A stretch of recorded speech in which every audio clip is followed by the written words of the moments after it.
exercée à l'encontre du pouvoir et bien sûr de ses protecteurs extérieurs, parce que s'il n'y a pas les protecteurs extérieurs, le pouvoir s'écroule. Et c'est donc pas un hasard si on trouve parmi les activistes islamistes les plus violents un nombre significatif d'enfants de cette bourgeoisie qui sont privés de tout droit politique, mais sûrement pas ni de moyens, ni d'idées. Et Oussama Ben Laden en fait partie. Il est au nombre de ceux-là. Il s'est trouvé propulsé dans le champ de la violence, de l'intégrisme, par les nobles séoudiens qui trouvaient expédient de faire défendre les intérêts extérieurs du royaume par les enfants de leurs valets plutôt que par les leurs. Ça, c'est l'erreur classique des parvenus. Alors, et au gré de leurs picaresques aventures, nos jeunes gens, nos fils de bourgeois, ont fait de mauvaises rencontres, ils ont subi de mauvaises influences, et ils sont revenus sur le terrain pour mordre la main de leur maître. C'est ainsi que s'est engagée, dès le milieu des années 80, une surenchère permanente au fondamentalisme religieux et au contrôle de l'islam mondial entre la famille saoud et ses rivaux ou ses opposants à l'intérieur comme à l'extérieur. La rivalité chiite, sunnite, Iran, la rivalité de légitimité Iran-Arabie a été pour beaucoup dans l'élévation du niveau du fondamentalisme musulman. Cette surenchère s'est essentiellement traduite, faute de ressources humaines, faute de savoir-faire en matière d'action extérieure, par le seul moyen qui ne manque pas en Arabie, l'argent. C'est des fonds qui sont distribués de façon souvent inconsidérée dans l'ensemble du monde musulman et des communautés émigrées, qui ont évidemment fini dans l'escarcelle de ceux qui pouvaient s'en servir, c'est-à-dire de la seule organisation islamiste internationale à peu près structurée, bien structurée, qui est l'Association des frères musulmans et surtout sa branche transgressive, sa branche violente, son émanation violente que sont les Jama'a Islamiyya, les groupes islamiques, dont la Qaïda de Ben Laden n'était à mon sens que l'une des nombreuses manifestations. Et de fait, partout où la violence djihadiste s'exprime, c'est toujours évidemment dans les zones les plus fragilisées du monde musulman et de ses communautés immigrées, sa genèse repose toujours sur la même logique ternaire. Premier élément, une surenchère idéologique et financière du régime séoudien et de ses opposants locaux ou de ses rivaux. Deuxième élément, une forte implantation locale de l'Association des frères musulmans ou de ses émanations que sont les Jama'a Islamiyya, qui profitent des surenchères et qui surfent habilement sur toutes les contradictions politiques, économiques, sociales, pour dresser les masses contre les pouvoirs locaux et pour dissuader l'Occident de se porter à leur secours ou d'intervenir. Il faut rendre, pour être tranquille chez soi, il faut rendre le monde musulman haineux et haïssable. Et puis, troisième élément de cette logique ternaire, parce qu'il faut battre un peu notre coulpe, un regrettable penchant de la diplomatie et des services occidentaux, américains en tête bien sûr, et de leurs alliés locaux, à soutenir dans le monde entier, souvent militairement, les mouvements politiques les plus réactionnaires et les plus intégristes sur le plan religieux, comme rempart contre l'Union soviétique jusque dans les années 90, et dans la politique de containment de l'Iran ensuite, depuis les années 80. Et ce même cocktail de trois éléments, produit pour des raisons très différentes qui sont liées à des contentieux locaux non résolus ou à des interventions extérieures mal maîtrisées, produit les mêmes effets, effectivement, en Afghanistan, au Pakistan, en Indonésie, en Irak, au Yémen, en Somalie, au Maghreb, dans les pays de la zone sahélienne et jusque dans les zones de non-droit des communautés musulmanes immigrées en Occident. Je ne vais pas entrer, pour des raisons de temps, dans le détail de ces différentes situations de violence politique, mais il faut bien constater que si elles se développent toutes suivant à peu près le même cheminement, elles correspondent à des problématiques locales totalement hétéroclites et mettent en jeu des acteurs qui ne communiquent que très peu entre eux. Et s'ils se réclament tous du même drapeau mythique, c'est parce qu'ils savent bien que ce drapeau a valeur de croque-mitaine pour les pays d'Occident en général, pour l'Amérique en particulier, qui sont tous supposés pouvoir apporter leur soutien aux régimes les plus contestés. Alors,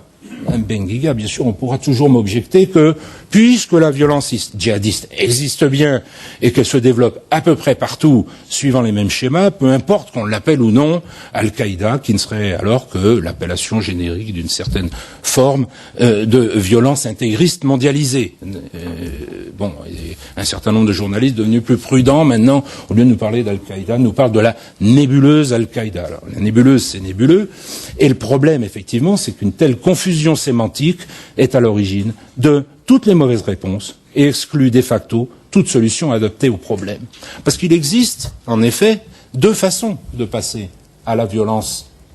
terroriste politique.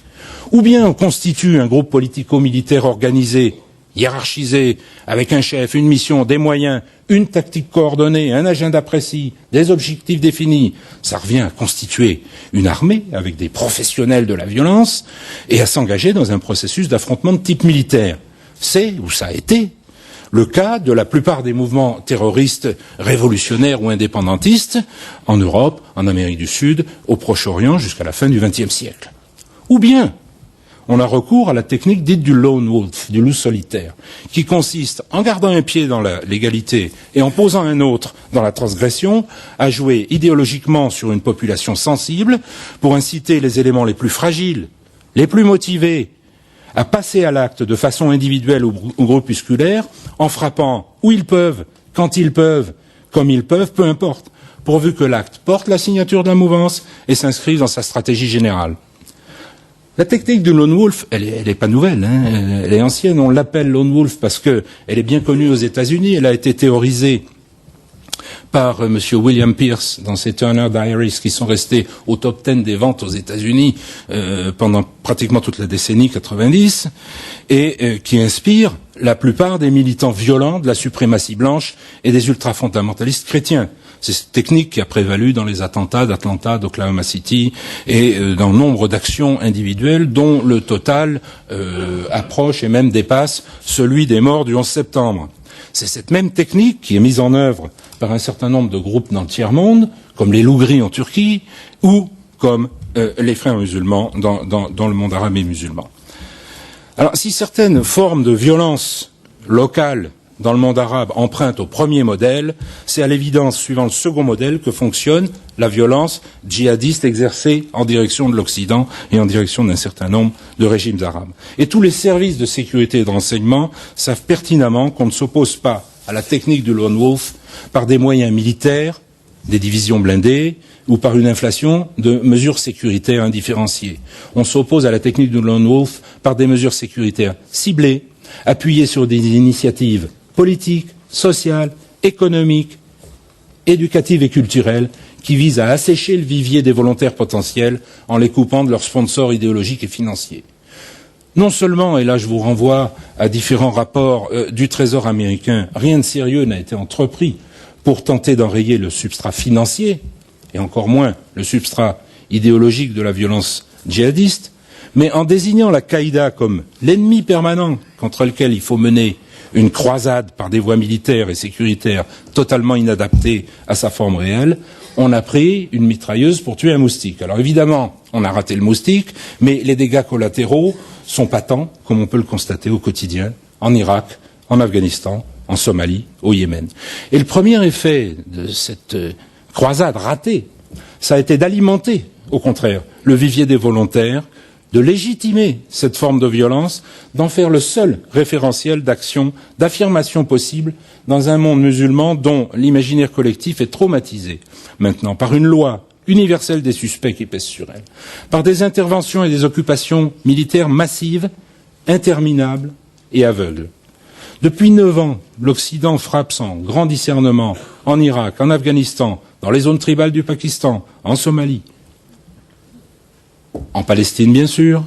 On se propose maintenant d'intervenir au Yémen, et puis pourquoi pas pendant qu'on y est en Iran, mais aux yeux des musulmans, Ben Laden court toujours au nez et à la barbe de la plus puissante armée du monde, et le régime islamiste d'Arabie Saoudite reste sous la protection absolue de l'Amérique. Alors pour conclure, et essayer d'apporter mon élément de réponse à cette table ronde, où en est Al-Qaïda? L'Al-Qaïda, elle est morte entre 2002 et 2004. Mais avant de mourir, Elle a été engrossée par les erreurs stratégiques de l'Occident et les calculs peu avisés d'un certain nombre de régimes de pays musulmans. Et elle a fait des petits. Alors le problème pour nous, c'est maintenant de savoir si nous referons avec ces rejetons malvenus les mêmes erreurs en alimentant un cycle indéfini de violence, ou si, pour garder la référence à UNESCO, nous saurons, avec nos partenaires arabes et musulmans, enrayer la prolifération des rhinocéros. Merci.